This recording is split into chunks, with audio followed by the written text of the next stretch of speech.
Hello grade 11s. Today we are going to be learning about the circulatory system. I have posted booklets online, new booklets, because this is a new unit. So go download those right now so you can follow along. So why do we need a circulatory system? What is its purpose? What is its function? Well, our circulatory system transports things around the body.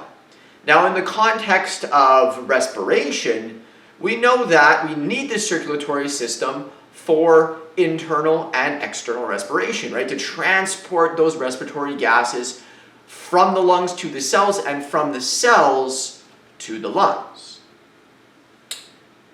But let me ask you a question. Why do we actually need a circulatory system, whereas bacteria and other simple, single-celled organisms do not? Think about it. Why is that? What's different about bacteria? Well, they're single-celled, right? They're single-celled. They're constantly exposed to their environment.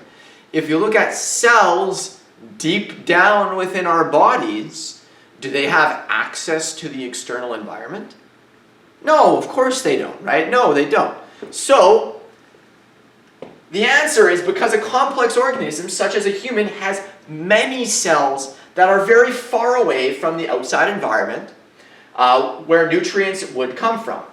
Now, the system, the circulatory system that is, brings the materials to the cells that would not normally receive them. Right? So we need a circulatory system because we are complex multicellular organisms and we need to get those respiratory gases to every single cell of your body. We have what is called a closed circulatory system. So our blood is in a continual loop and that is a closed circuit. This is not the strategy that all organisms use. If we look at, for example, many insects, they actually have an open circulatory system. They kind of douse their cells in blood, and then they have other vessels that sop up those extra fluids.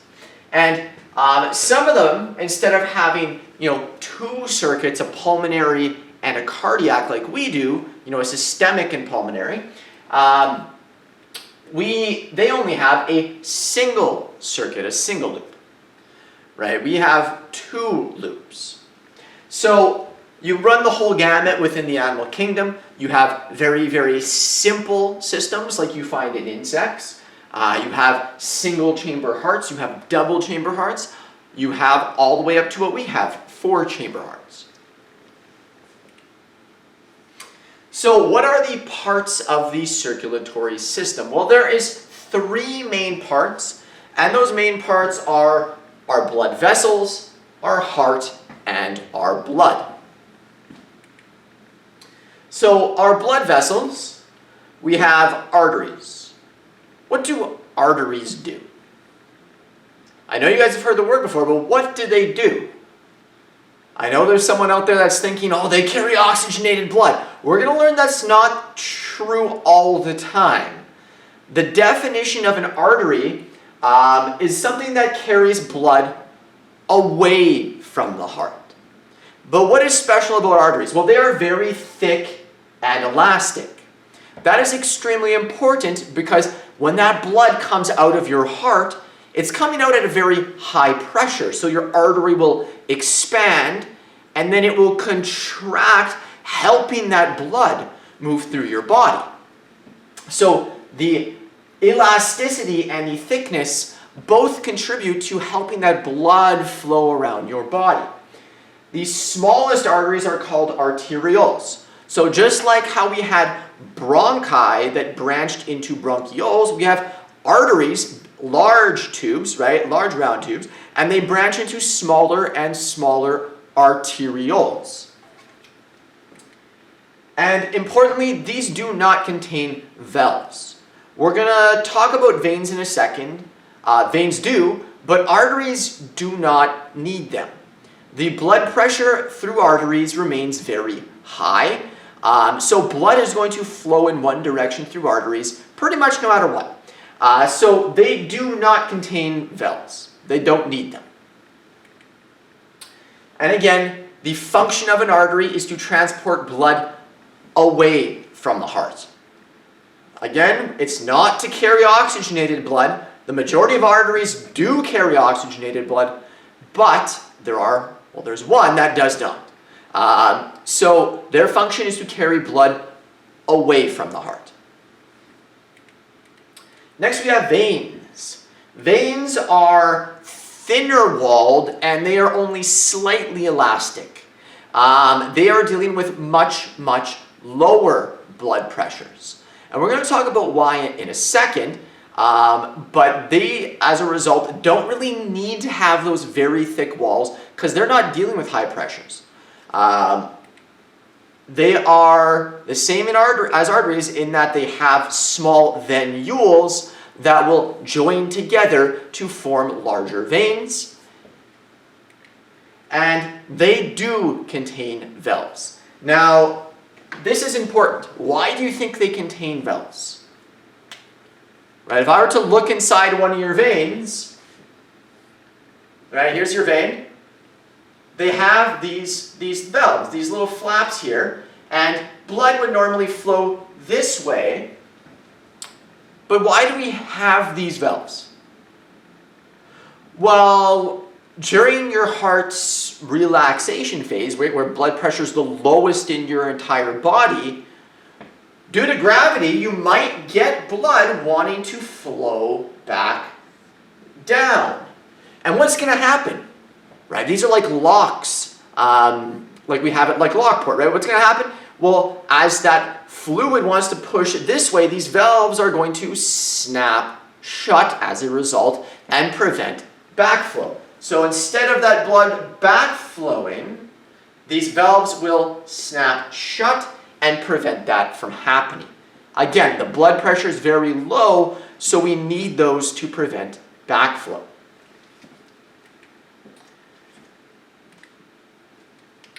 And the function of veins is to return blood to the heart. Now again, you're probably thinking to yourself, veins, they carry deoxygenated blood, Mr. Salt. Well, not all of them. We're going to learn about one that carries oxygenated blood. So they carry blood to the heart. Last up is capillaries. Now capillaries, this is where the exchange of gases does occur. So at a microscopic level, if we looked at a capillary, we would see that they are extremely small, right? This is where your arterioles are connected to your venules. This is the network of blood vessels that actually allows the exchange of things like respiratory gases. Now think about that. Why would we want them to be extremely thin-walled? Keep in mind, these things are 1 cell thick, right? They are as thin as you can possibly get. Why do we want that? Right? How are our respiratory gases transported? How are they transported? Well, they're transported by simple diffusion, right? So with simple diffusion, the greater the distance those gases have to diffuse, the less efficient it is. So our capillaries are 1 cell thick to aid in the movement of materials into and out of our blood. They are so thin and so tiny, right? They're 1 cell thick and they're very, very narrow. Blood cells pretty much have to line up single file and squeeze through them. As you can imagine, as this big branching river returns back into your venules, the pressure on the other side is much, much, much lower. So you have higher pressure going in at the arterial side and then very low pressure on the venule side. So that's why veins are lower pressure, right? After you move this blood through your capillaries, a lot of that blood pressure is lost. And I talked about the function. This is where the exchange of gases and other materials take place. When I draw pictures of the circulatory system moving forward, I will often draw just like one capillary showing this is for the body and one saying this is for the lungs. But think about that for a second. Does every single cell in our body need a capillary close by?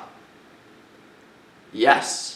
We call that innervation. So every single cell needs to be innervated by a capillary, otherwise it'll die. Otherwise it can't get the respiratory gases it needs. So really you have capillaries literally everywhere in your body.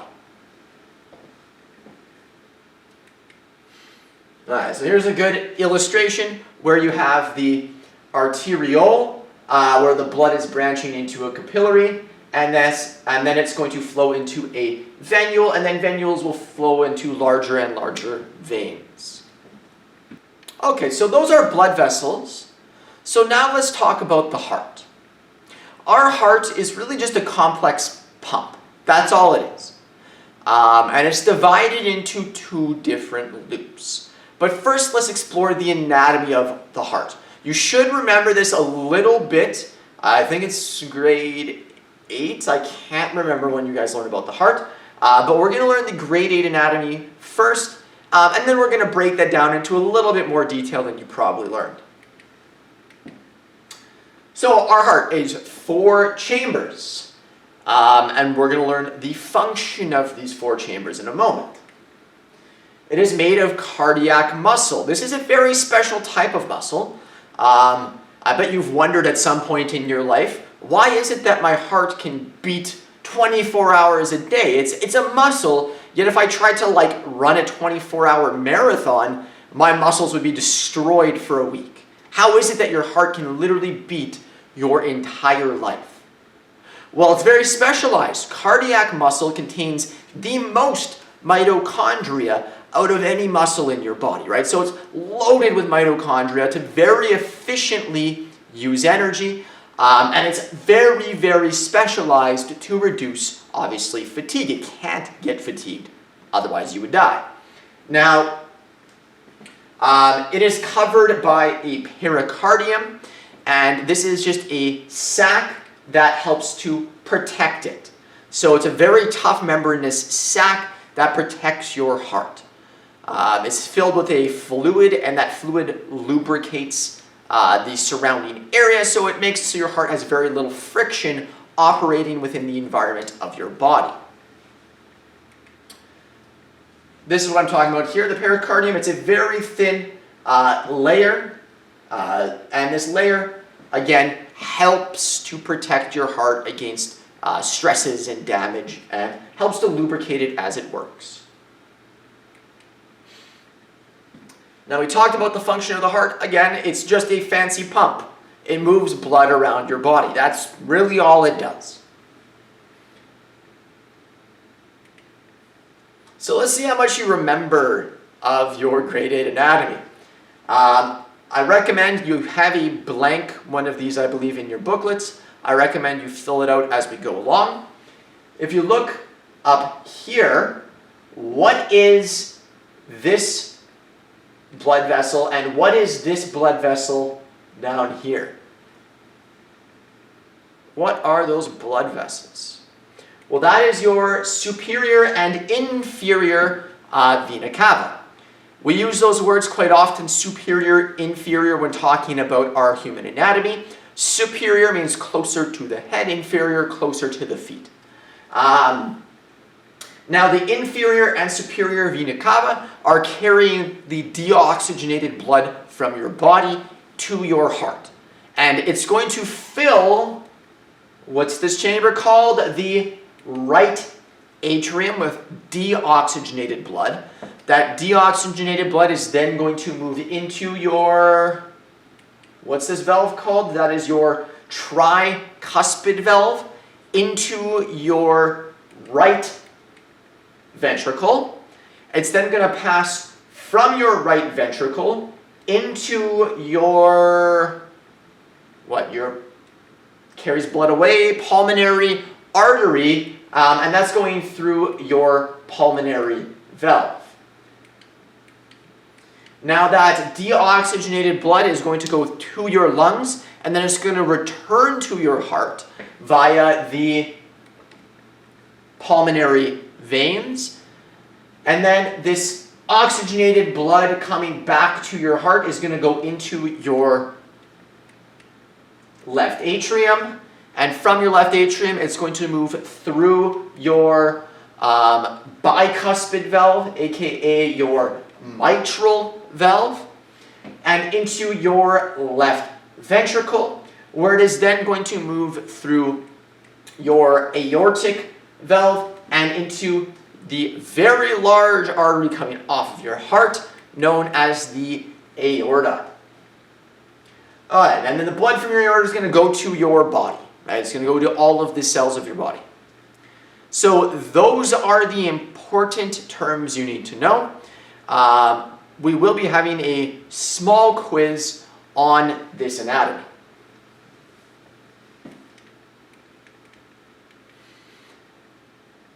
Now, unfortunately, we're not going to be able to do the heart dissection. I may do a virtual dissection with the class, but there are some important structures here to take note of.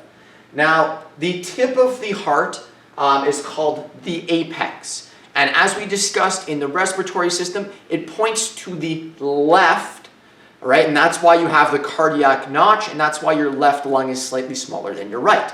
Now, it points to the left, and that's because your left ventricle is much larger than your right. And why do you think that is?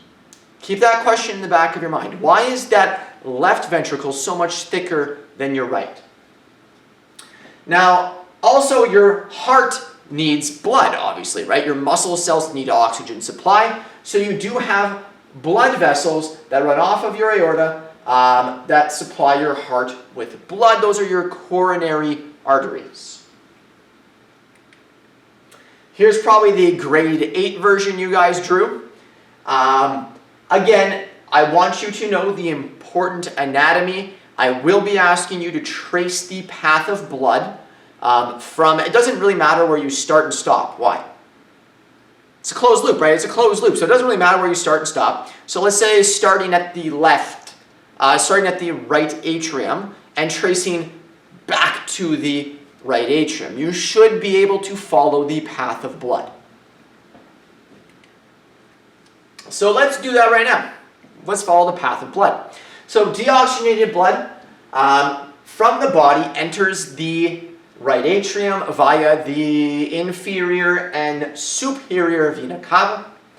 Here the blood is passed through the tricuspid valve to the right ventricle. By the way, the valves between your atria and your ventricles are also known as your atrioventricular valves. I will probably abbreviate them AV valves for short. And then this blood, after it passes to your right ventricle, will get pumped to your lungs through the semilunar valve, one of them, known as your pulmonary valve, to the pulmonary arteries, which take deoxygenated blood from your heart to the lungs, where it is then oxygenated. Now, this oxygenated blood from your lungs will then come back to your heart by the left and right pulmonary veins, and this will then go to the left atrium. Why is there left and right pulmonary arteries and left and right pulmonary veins? Yeah, you've got two lungs, right? That's why. Now, blood is passed to the left ventricle through the bicuspid valve. Again, another atrioventricular valve. And the left ventricle contracts then and pushes the blood through the semilunar valves, through the semilunar valve, which is the aortic valve, through the aorta and then to the rest of your body. Right? Once it goes to your body, it becomes deoxygenated as that oxygen goes to your cells. So that is effectively the loop that your blood does. Alright, now we're going to learn about the heartbeat cycle, which is actually where it's going to get a little bit complicated. When we talked in the respiratory system about pressure differences in our lungs and how that causes to breathe in and breathe out, well, there's a very similar thing at play when it comes to how blood moves through the chambers of your heart. So, a single beat of the heart consists of contractions of the atria, followed by contractions of the ventricles, and then a period of relaxation of all four chambers of the heart. Now, when your atria are contracting, we call that atrial systole. When your ventricles are contracting, we call that ventricular systole. And when they're relaxing, we call that diastole. So, contraction is systole, relaxation is diastole. Now, when we look at our heart, this makes some sense that your atria would contract first, right? Our atria are going to contract top down. They're going to push blood, where? They're going to push blood into our ventricles. Our ventricles are going to contract from then the bottom up. And we're going to learn how our heart does that when we talk about the electrical system. But it pumps blood from the bottom up, because where is it pumping that blood? Well, it's going to pump it into the arteries that come off of your heart. So our atria contract, our ventricles contract, and then everything just relaxes. As soon as your chambers are done contracting, they will begin to relax. As soon as your bottom chambers, your ventricles contract, they will begin to relax. So, what about the sound of your heart? The sound of your heart. Well, your heart makes a lub-dub sound. And if you listen very carefully, you can hear that. Hopefully, maybe one of your parents at home is a doctor or a nurse, they can bring you home a stethoscope. You can listen to your heart. But when you listen, you should hear a soft lub followed by a louder dub. Right? It's lub-dub, lub-dub. So we'll take a second at the end of this lesson to look at a couple heartbeats. Listen to a couple heartbeats. And we'll listen to some hearts that have defects, that have issues. Because really when you go to see your doctor and they listen to your heart, they can tell a lot about it by how it sounds. Now the lub sound is caused by the closing of your AV valves, whereas the dub sound is caused by the closing of your semilunar valves. Now let's talk about how these sounds are generated. And why is it that the dub sound is louder than the lub sound? Okay, so let's first talk about atrial systole, when your atria contract. So the heartbeat cycle we're going to start with, again, it doesn't matter where we start. Why? Why doesn't it matter? It's because it's a loop, but we're going to start with your atria. So your atria are full of blood.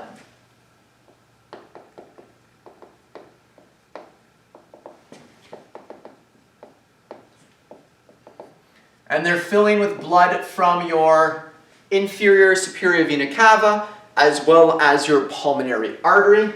And then they will begin to contract.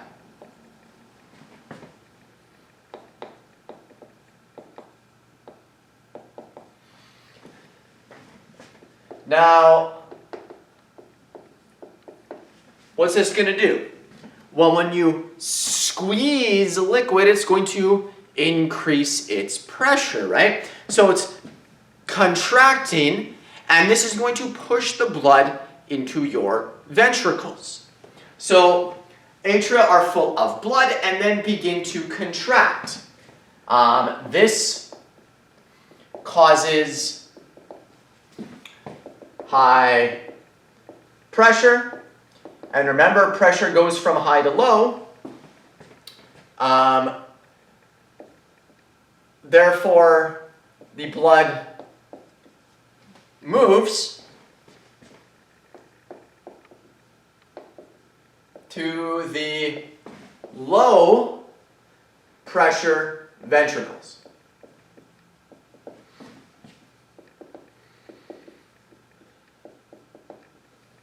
Now, think of this like a turkey baster, right? You have a bulb on a turkey baster, you squeeze it, and all of the turkey juices come out.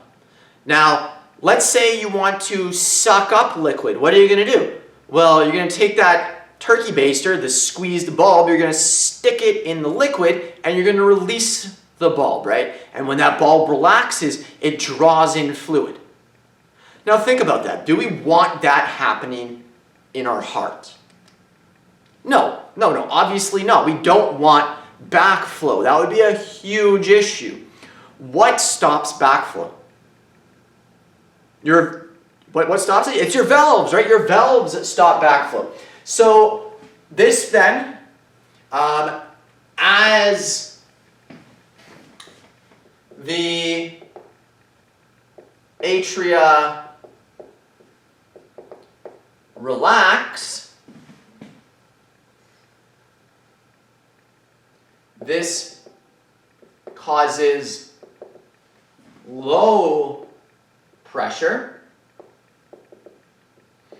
right? We just pumped a bunch of blood into our ventricles, so our ventricles are at higher pressure. So when the atria relax, this causes low pressure in the atria.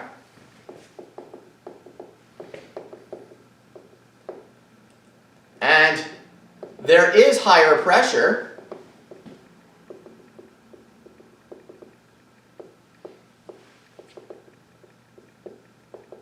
in the ventricles. So which way is it going to go? Well, it's always going from high to low. The blood then will want to backflow, right? So the blood wants to flow back, right? Wants to flow back into the ventricles, but into the atria, but it doesn't. Right? Why doesn't it? Well, there's those valves there to stop it. The atrioventricular valves, the AV valves, close and prevent backflow. So the AV valves close and prevent backflow.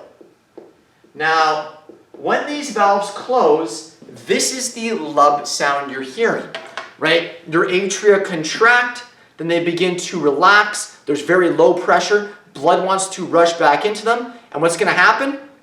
Those valves will snap shut, and that's what you hear when you hear the lub sound. So the AV valves close and prevent backflow. And this is the lub sound.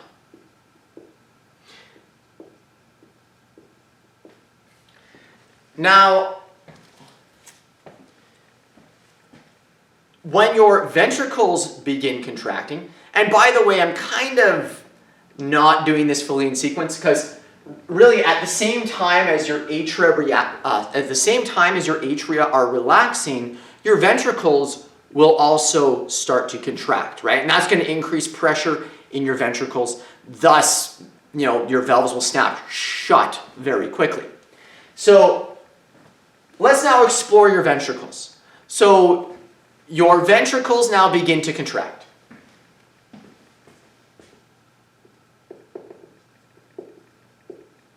So your ventricles are now full of blood, right? So your ventricles now, full of blood,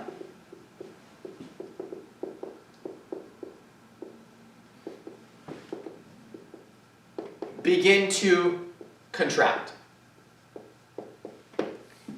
What's this going to do? Well, this is going to increase pressure inside your ventricles. And it's going to push blood into your arteries that come off your heart.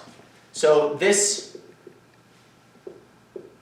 will increase pressure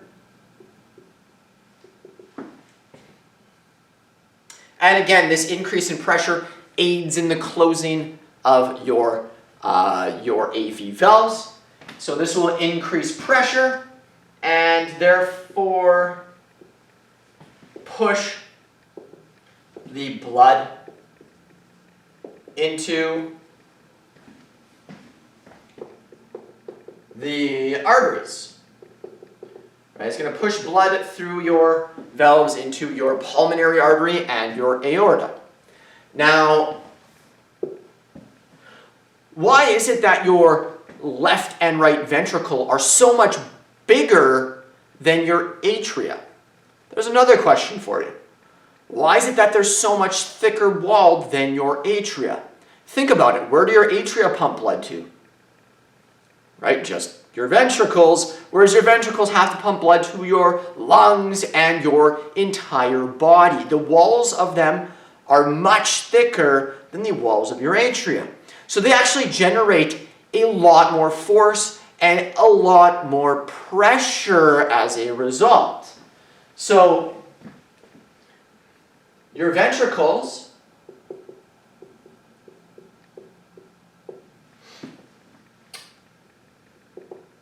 generate more force. So therefore, the blood leaving your heart has very high pressure. Has very high pressure. Okay, so it's very high pressure blood in your arteries and very now low pressure in your ventricles after they finish contracting and they begin to relax. So what's going to happen to that blood? Well, it's going to want to backflow into your ventricles. What stops that? Your semilunar valves. So let's write that down.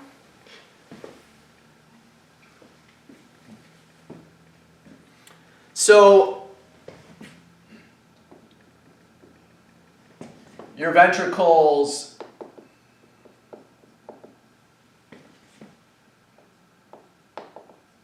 begin to relax, right? This is going to decrease pressure. And this decrease in pressure, again, is going to it's going to cause that blood to want to backflow. So your ventricles begin to relax, which decreases pressure. Blood will want to backflow, but is prevented by what? By the closing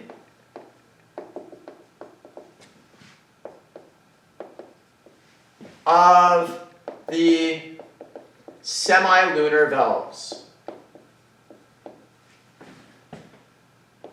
And by the way, they're called semilunar valves because they look like little half moons. So by the closing of the semilunar valves, and this causes the dub sound. So when these valves snap shut, this is the dub sound.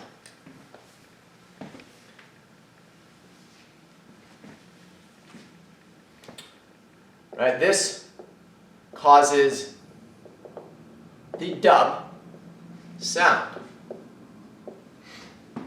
Now your ventricles are at very low pressure, and this is another reason why your atria walls don't need to be that thick, right? Your ventricles are now at very, very low pressure, and remember, pressure wants to go from high to low, so now your ventricles will draw blood into them from this pressure difference from your atria, right? Those valves now on your atria open up to allow blood to flow into your ventricles. So the ventricles with very low pressure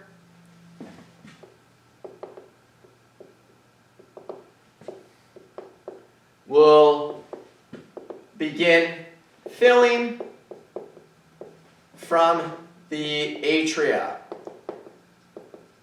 Right? They'll begin filling from the atria. And now your atria begin to contract and the whole thing happens again.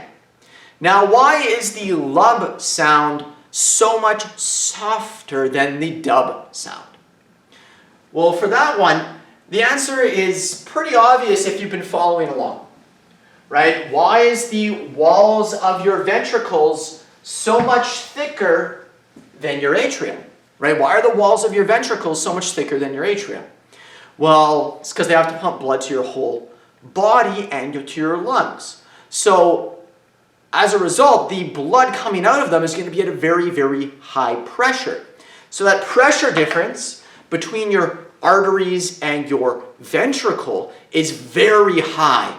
So that blood is going to want to backflow desperately. So it's going to want to backflow, and as a result, those valves will snap shut with a lot more force. Whereas between your atria and your ventricles, there is much less of a difference in pressure. So those valves, when they snap shut, right, it's just kind of soft. It's not nearly as hard as it is when those semilunar valves snap shut. So let's quickly write that down. So the dub sound is louder because the difference in pressure is greater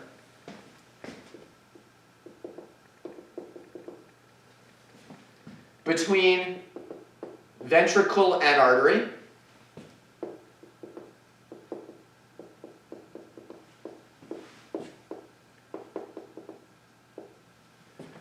compared to your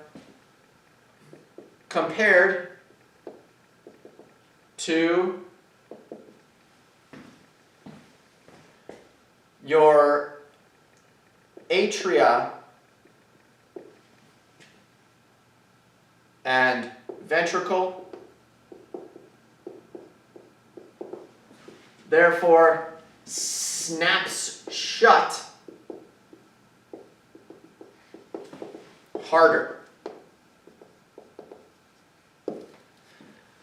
Whew. I know that was a lot to take in, but understanding those pressure differences in the heart will allow you to understand a lot of the things that can go wrong with the heart. So let's take a look at some of those right now. Or rather, let's take a listen to some of those right now.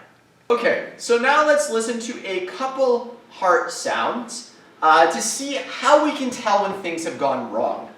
So first up is just normal heartbeat. This is how your heart should sound.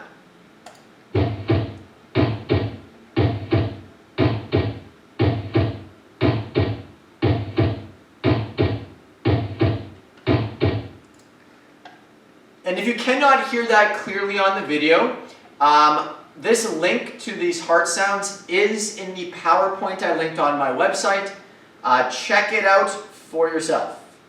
Next up here we have aortic stenosis. This is a hardening of the heart valves, a narrowing of those heart valves. So think if you narrow a pipe, what that's going to do, and this is the sound it makes. So this is early aortic stenosis.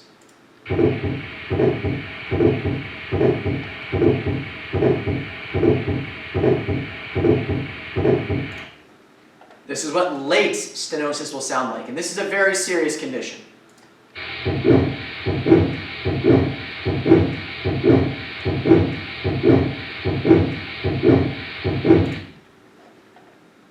Next, let's look at mitral regurgitation. This would be if there's leakage happening from your mitral valve, so you get a little bit of backflow as a result.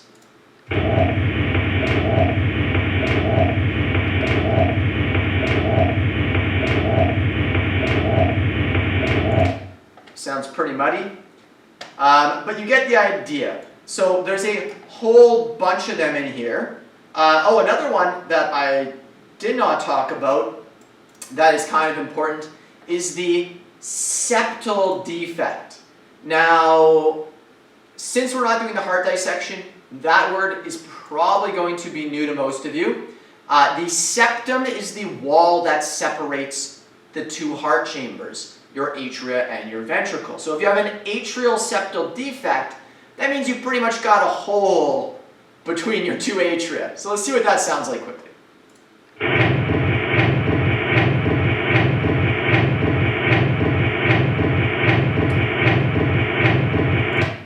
Kind of hard to tell, because again, there isn't a ton of pressure in your atria. I have a feeling the ventricular septal defect is going to be much more noticeable.